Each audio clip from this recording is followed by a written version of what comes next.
কখনো কি এই জিনিসটা ভেবেছো, আমরা মানুষ প্রোটিন খাই, যেমন মাছ, মাংস বা ডিম, আর তা থেকে আমাদের শরীরের মাংসপেশি তৈরি হয়।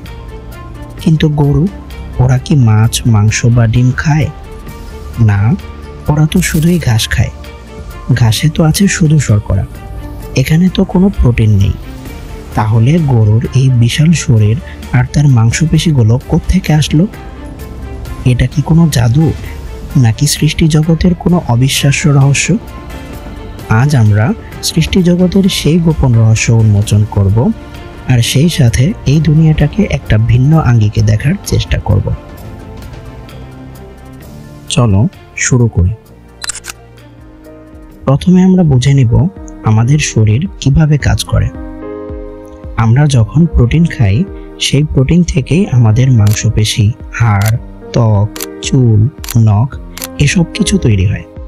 অর্থাৎ প্রোটিন আমাদের কাঠামো বা স্ট্রাকচার গঠন করে। অন্যদিকে আমাদের দেহে শর্করা আর ফ্যাট থেকে শক্তি তৈরি হয়। মজার ব্যাপার হলো, কখনো আমাদের দেহে শর্করা বা গ্লুকোজের ঘাটতি হলে আমাদের শরীরের প্রোটিন ভেঙে গ্লুকোজ তৈরি হয়।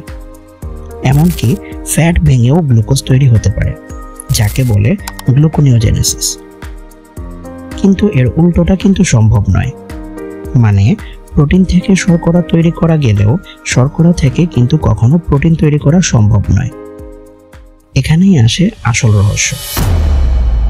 গরু তো শুধুই ঘাস খায়, আর ঘাসে কেবলমাত্র শর্করাই পাওয়া যায়।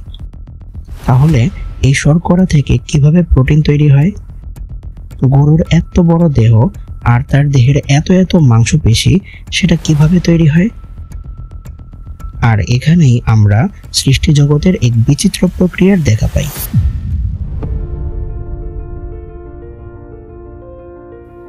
গরুর পেটে থাকে 4টি কম্পার্টমেন্ট বা 4টি ঘর, যার মধ্যে সবচেয়ে গুরুত্বপূর্ণ কম্পার্টমেন্ট হলো রুমেন। এই রুমেন হলো একটি ম্যাজিক বক্স, যেখানে কোটি কোটি মাইক্রোবস বা অণুজীবদের বসবাস। অর্থাৎ এখানে অসংখ্য ব্যাকটেরিয়া, প্রোটোজোয়া, ফাঙ্গাস এসব অণুজীব থাকে। এরা ঘাসের শর্করাকে ভেঙে ফ্যাটি অ্যাসিডে পরিণত করে, আর এই ফ্যাটি অ্যাসিড গরুকে শক্তি পেতে সাহায্য করে। কিন্তু প্রোটিনের ব্যাপারটা কি? এখানেই আসে আসল মজা। এই অণুজীবগুলো শুধু শর্করা ভাঙেই না, তারা নিজেরা প্রোটিন তৈরিও করে। এরা এদের নিজেদের দেহের কাঠামো বা স্ট্রাকচার গঠন করার জন্য প্রোটিন বানায়। আর যখন এই অণুজীবগুলো মরে যায় বা গরুর হজম প্রক্রিয়ার একটা অংশ হিসেবে, গরু এসব অণুজীবগুলোকে হজম করে ফেলে।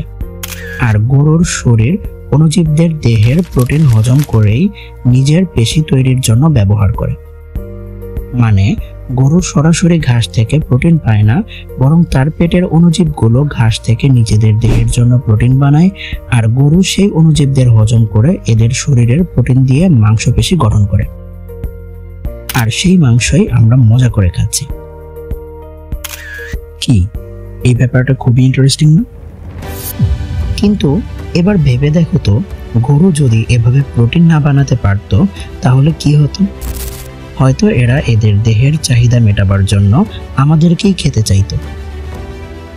এই ম্যাজিক শুধু গরুর মধ্যেই সীমাবদ্ধ নয়, বরং হরিণ, জিরাফ, এমনকি গন্ডারের মতো তৃণভোজী প্রাণীরাও এভাবেই তাদের শরীর গড়ে। আর আমরা প্রোটিনের জন্য এসব প্রাণীদের মাংসের উপরে নির্ভর করি। তো এই ছিল গরুর পেটের রহস্যের গল্প। এরকম আরো ইন্টারেস্টিং আইডিয়া পেতে এবং দুনিয়াটাকে ভিন্ন আঙ্গিকে দেখতে আমাদের সাথেই থাকো। কমেন্টে অবশ্যই তোমার মতামত জানিও। এরকম আরো ইন্টারেস্টিং আইডিয়া নিয়ে মেটকোর স্টুডিওতে হাজির হব আমি খুব শীঘ্রই। পরবর্তী ভিডিও আসছে। টিল দেন, আল্লাহ হাফেজ।